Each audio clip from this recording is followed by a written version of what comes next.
Hi, everyone. Thanks so very much for joining us. Lovely to have you here. I'm Dr. Margot Jacot, your mental health business mentor. This podcast is for people who want to understand how can they make the practice of their dreams or the work life of their dreams. So today I have a return guest, Carrie Severson. So happy to have her here today. Let me tell you about Carrie, and then we're going to jump right into our conversation. Carrie Severson, author of Unapologetically Enough and the Enoughness Method, a keynote speaker, and recovering from burnout. As someone who experienced burnout firsthand as a business leader and again as a family caregiver, Carrie helps professionals retrain their nervous systems, recover their energy, and rediscover joy at work and home as a keynote speaker and trainer. She's the host of the podcast, I Saved You, Now Do the Dishes. I love it. And the author of Unapologetically Enough. Her written work has appeared in HuffPost, Redbook, and SheKnows.com. She's been a burnout expert featured in the Miami Herald as well. When she isn't on the road delivering keynotes on burnout recovery, she hangs out with her husband and their bloodhound Huckleberry in Phoenix, Arizona. And she can be reached at www.carrie, C-A-R-R-I-E, Severson, Severson, all one word, carrieseverson.com. Welcome back, Carrie Severson, for Thank the you. second time. Thank you. I appreciate it. I love talking about burnout, and then I'm so grateful for the opportunity to speak about that, but I'm really excited about what we're talking about today. Well, folks, we had a great conversation, and hopefully you've heard it by now, where Carrie talked with us, gave some great information about her own experiences with burnout, which those are my favorite stories, right? This isn't just academic for you. You've lived it. You've had some significant challenges in your life. Right. You've lived it. You continue to live it. And now you go around and you share your wisdom with Yes. others, which is part of what I said. Would you Yeah. coming back and telling us about how you got involved with public speaking? Because I'm sure you hear this from people. I don't know if they come up to you afterwards and say, so how did you get into this? Because I would love to get on the speaker circuit, like there's a speaker circuit. I'd hmm like to get on the speaker circuit and talk about, whatever this thing is, but they have no clue how to make that happen. So I Right. thought, what a great topic this would be Yeah, for I'm us. excited. You're doing it. So Yes. tell us about that.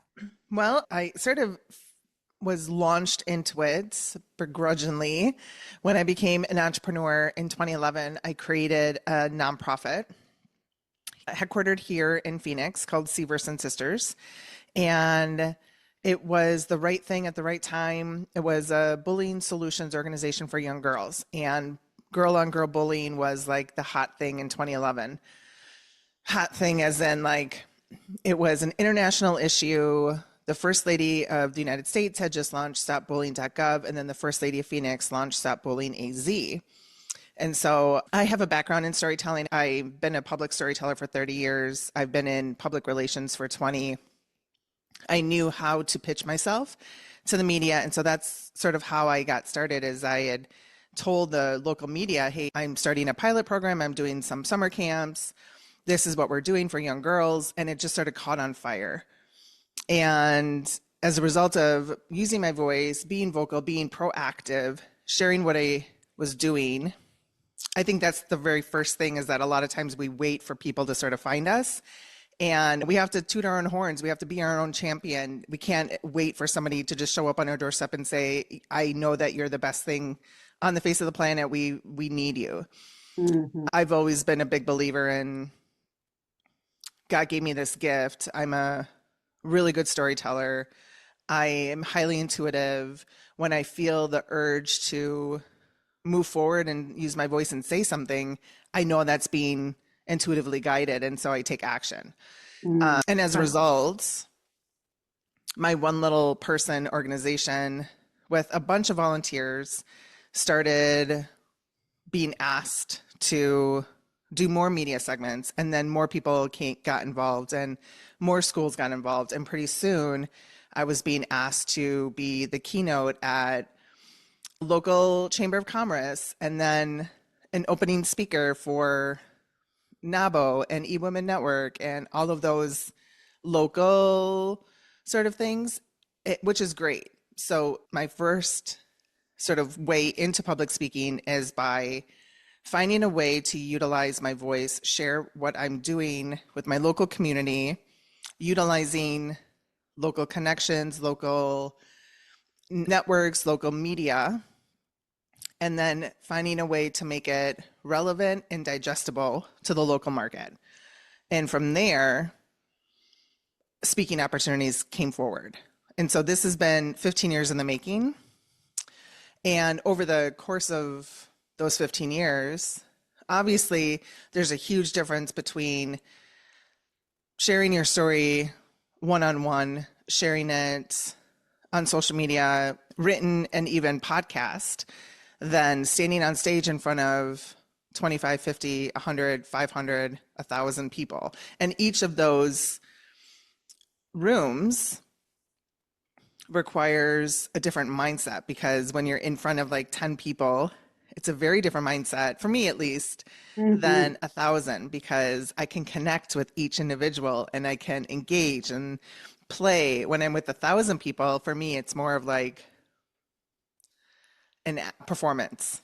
A good way to think about it. But you have that performance background, which was helpful for you, that storytelling background. I Mm-hmm. don't know if that's considered performance to you, but that's a good point. And again, a lot of the folks who are listening to our podcast are therapists. They're used to one-on-one Yeah. interaction, maybe a Yep. couple, or if they're doing speaking, those smaller, we're good at connecting with Right. people. So it's a Mm-hmm. whole different ball when you've got Mm-hmm. a larger crowd. But so you mentioned, you did a great episode for us on burnout, which is Mm-hmm. what you go around speaking about. You Mm-hmm. discovered your zone of genius, Yeah. discovered something, and bullying, and something that was really both timely Yep. at a national and at a local level, Mm. that people had a desire and a need for. They needed to hear about it. There weren't Right. tons of people speaking about it at the Right. moment. So that's kind of important. That's why it's your zone of Zone of genius genius. Yeah. versus your zone of whatever. Mhm. So people need to find what that thing is, Yeah.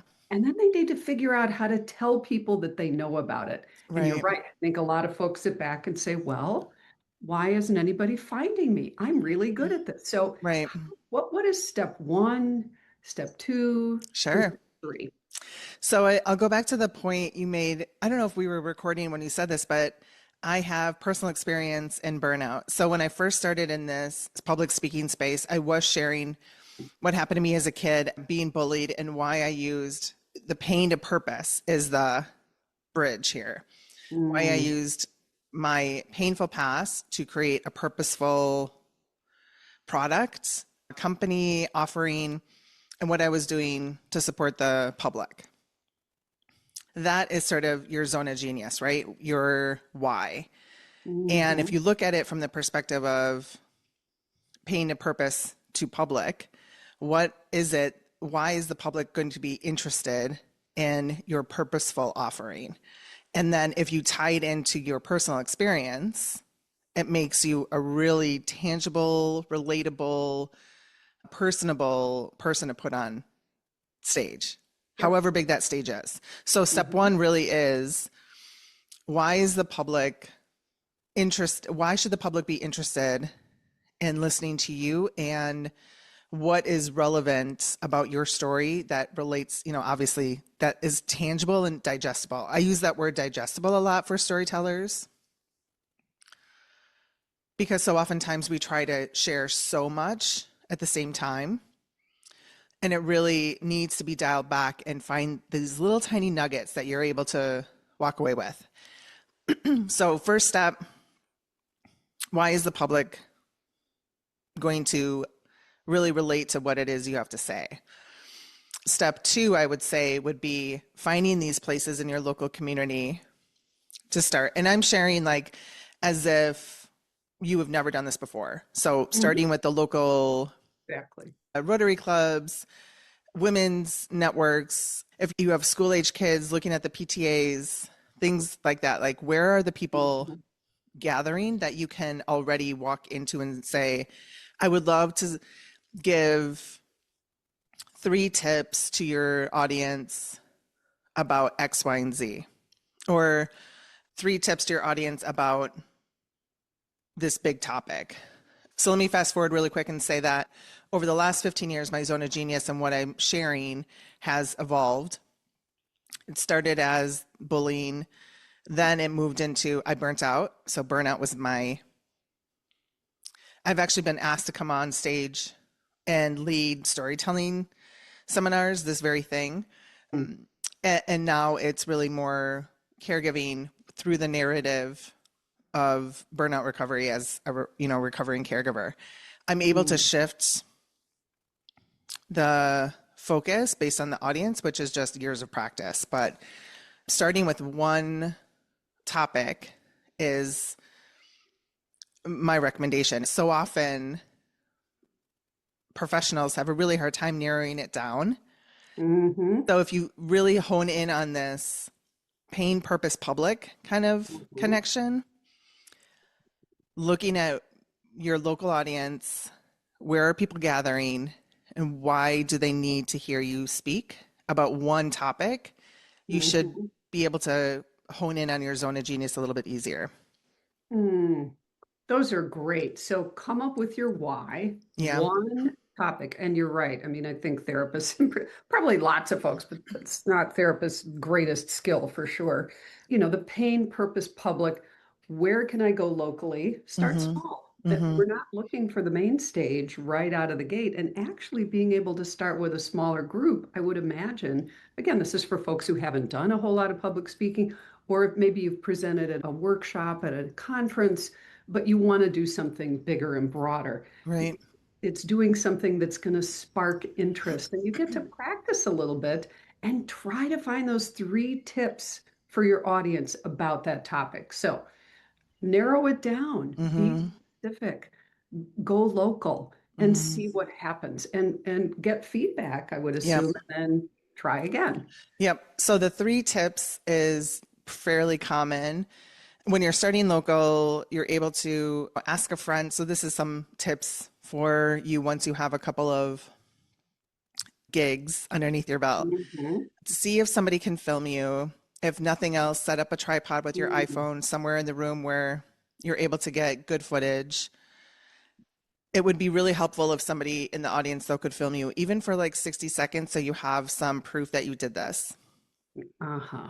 There's some great resources. One of them that I love using is called Talkadot, How do you and spell that? Talkadot. It's a great source for funnels, and you're able to utilize like an easy way for people to give you feedback at a bigger level. Okay. So if you're in a room of like 25 people and you ask folks to go to this website, or you're able to have a presentation, you have a QR code on the presentation. It's a very simple form, great way to gather feedback that you're able to showcase somebody else moving forward to book you for another one. Mm. But proof that you did it is always something that you should have on mind to secure another opportunity. Mm. So people who are booking someone to come and speak to their group might want to see a little snippet of what Yes. you've done and make Yes. sure, we've all gone to presentations where they may have great content, but their delivery isn't great. They're not as organized as they need to be. It's not punchy. It's not interesting. And we have to be all of those things. Being smart is great, but it's not enough Right. because people want to be interested and take something away from this, right? Yeah. So more TED Talk style, I would assume, than, a 3-hour workshop course where you've got 200 slides I and know. right. It's a very different thing. So if somebody wants to do this and maybe they think they have a good idea, is there Hmm. someone, perhaps you or someone else who they can work with and maybe talk about, where they can get just some coaching or mentoring Yeah, on for sure. how to do this? Yeah, I love doing that. I used to run a course called Soul Speech Camp where we came up with your signature talk. And Love usually it. when you're starting out, it's like a 20-minute talk. Mm. If you have a signature talk that's 20 minutes, paring it down to 10 minutes, which for people who have never done this before, one of my clients was offered a breakfast network opener, which is really, it's a hard slot to have when you're 8 a.m., people are eating breakfast, and you're talking about inspiration from a pain to Mhm, purpose perspective. mhm, Anyway, so if you have a good signature talk, you're able to manipulate your time. mhm, I love doing that. Absolutely. Take on clients all the time to do that. Would love to talk to your audience. And then finding the signature talk. Mine currently is called Saving Lives and Doing Dishes. Figuring out mhm, how to play that, how to extend it. The key takeaways are always there. And mhm, then as you're learning, figuring out where this fits into the public, your takeaways might adjust, the number of minutes might adjust, all of those types of things. But getting a good, solid signature talk underneath you is really valuable. And I love doing that and helping mhm, people figuring out like where would this fit in the public. Happy mhm. to help. That's wonderful. See, I think for somebody who has an idea, they probably need a coach who can Mm-hmm. help them just refine it. They'll save themselves a lot of time, a lot of energy, and a lot of heartache of rejection and disappointment and. So that sounds like Yeah. a great resource. So folks, contact Carrie if you would like some coaching. Thank you. I've had agents in the past. I'm a part of a couple of bureaus, and one of the bureaus I'm a part of, actually, he's like the guy that runs it. He's like, "You're basically doing what I'm doing. I'm out pitching, I'm out talking to the bookers, I'm looking at state associations and then national associations. I'm getting booked at national associations and state associations, Mhm. figuring out how this plays in various industries, adjusting the tone or the takeaways based on your audience. This is all sort of years of experience. Mhm. Um, and it's fun. I used to run programs where, again, you feel like, yeah, this is what I want to do. This is what I think I'd be really good Mhm. at this. And then you get Mhm. in front of the public and you're like, I feel like I just got hit by a Mack truck. I am in like vulnerability hangover, and Yeah. there's so many emotions running through you when you're up on stage sharing. And so I love helping people really learn how to sort of protect your energy when you're on stage giving, because you're giving so much Mhm. and you're getting a lot back. It is really weird to be the sole person that 25 to 500 people are looking at. Yeah, there's a lot of lessons that come with this, a lot of learning that comes with this, a lot of humility that comes with this. And yet, because we've been called to share and give, we keep doing it. Well, yeah, I mean, I've had an opportunity to do speaking, and it can be both incredible, it can be exceptionally draining, Yes. and it can be other moments where it's not great. So we Yeah. really, I think the more we can hone this, like anything else, we can't expect to just get out of the gate and be excellent at it. But there are Yeah. some wonderful ways, like you said, you can help people figure out how do you protect your energy? Mm-hmm. How do you do it the right way? So I Mm-hmm. love that. That's incredible. So if someone wanted to connect with you, they can contact you at carrieseverson.com and tell us a bit about your books. Because if someone missed our last episode, please go back and listen about burnout. But you mentioned saving lives and doing Doing dishes. dishes. And Yeah. I love that. I mean, the story behind that is wonderful. That's what your podcast is about right now. But so Yes. can you tell us a little bit about that in case folks want to learn a little more about you as Sure. they're considering working with you? Well, I started writing books actually years ago. I wrote a series of workbooks that are, I don't know if they're still on the market, which is how I got, on stage and everything.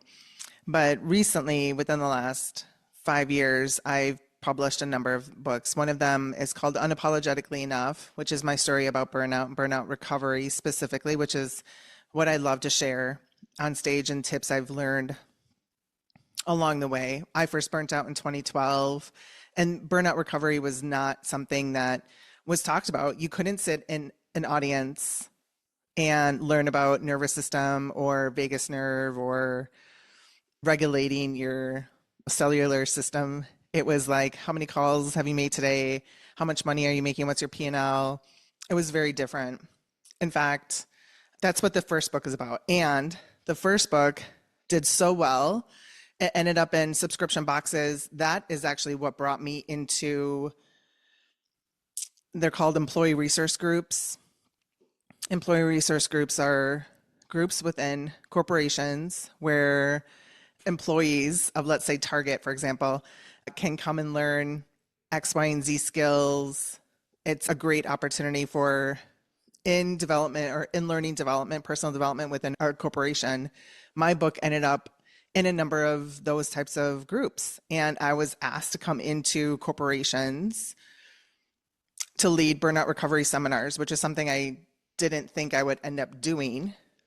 And so I wrote a second book called The Enoughness Method, which is a straight up fun workbook with coloring exercises and journal prompts and 10 nervous system tips. That is really what I was doing in front of audiences anyway. And I put it into a workbook format, which then again led to subscription boxes and more speaking opportunities.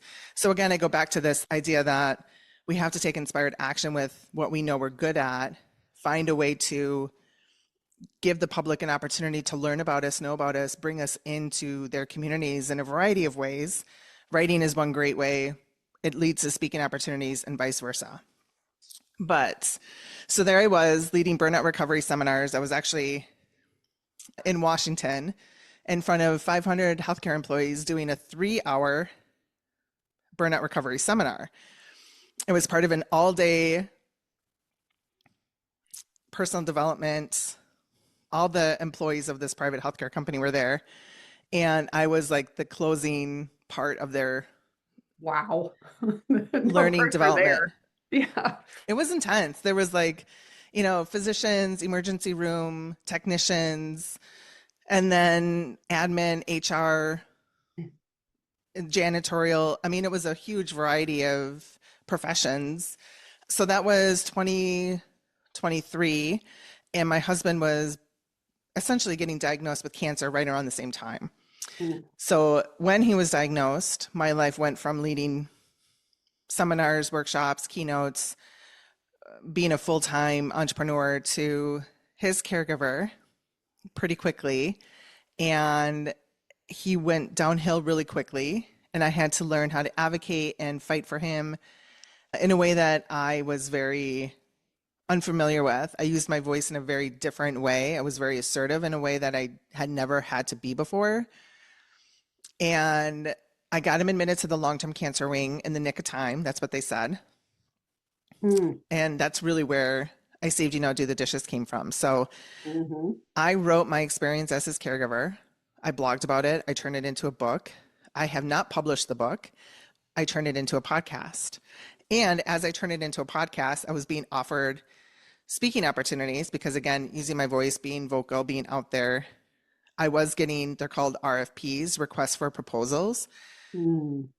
Associations and bookers were sending me RFPs.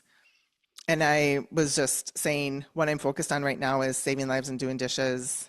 I can come share my experience as a caregiver and a burnout recovery specialist using my own story. If this is what you're interested in, this is what I'm offering. And that has been fairly successful over the last couple of years. So Mm. anyway, Saving Lives and Doing Dishes is my keynote. I Saved You Now Do the Dishes is the podcast. Thank you for the I opportunity to share. That's lovely. And to your point, all of these, it's taking that story. What is the pain? Mhm, Bullying, burnout, caregiving, this horrible situation in your life. It gives you purpose. What do you do with it? And mhm, then how do you take that to the public? And so this way of working, I don't want to say formula because that diminishes it, but this way of thinking about how you mhm, take what you know and what you've experienced. As therapists, we can think, well, I can't tell anybody about my personal life. Well, you can take one small thing. It doesn't have to be, your whole childhood, but it could be that you understand some piece of it and take that and bring it to people. Don't be afraid to do that. But mhm, it's got to be purposeful and it mhm, has to be done properly. So, folks, please contact Carrie. I think she could be a great help to you if you want to figure out how to do this. And I know lots of us would love to be on that speaker circuit. So, whatever that may be, but we would love to be out there maybe sharing in another way. So, Carrie Severson, thank you again for taking time, sharing your wisdom with us, sharing this information. And folks, please do contact Carrie. Thank you. So thank you, Carrie. Thank you all for joining us. Always happy to have you here. I'll look forward to being with you again next time. Be well.